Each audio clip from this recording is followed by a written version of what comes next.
Pour le confort du patient et pour lutter contre la douleur, il est très important de régler aussi correctement le fauteuil. Pour cela, vous pouvez faire appel aux ergothérapeutes si vous avez besoin de leurs conseils. Alors, il faut toujours savoir que sur un fauteuil confort, il y a généralement une manette d'un côté pour régler la bascule du châssis du fauteuil, donc avec l'assise. Pour les personnes qui ont tendance à glisser du fauteuil, par exemple, ça peut être intéressant de basculer le châssis en arrière. Et il y a l'autre manette qui sert à incliner seulement le dossier.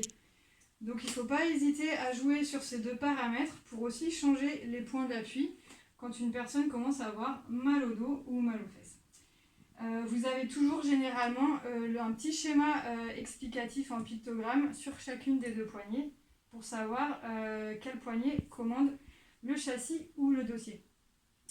Il faut toujours faire très attention aussi au réglage de l'appui-tête que vous pouvez régler avec les petites molettes sur le côté ou avec une clé Allen sur les différents points.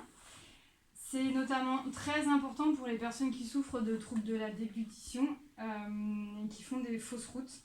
Voilà, il faut que la tête soit suffisamment en avant.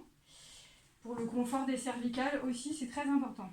Vous pouvez ensuite jouer sur l'inclinaison des jambes. Voilà, vous pouvez mettre éventuellement les jambes en l'air. Voilà, plus ou moins haute, c'est la position maximale. Pareil, ne pas hésiter à modifier un petit peu les inclinaisons pour changer la posture de la personne. La hauteur des accoudoirs doit être correctement réglée. Et ça, n'hésitez pas à demander aux ergothérapeutes. Dans le cas de risque d'escar, on peut aussi rajouter des coussins à air, éventuellement sur l'assise du fauteuil. Voilà.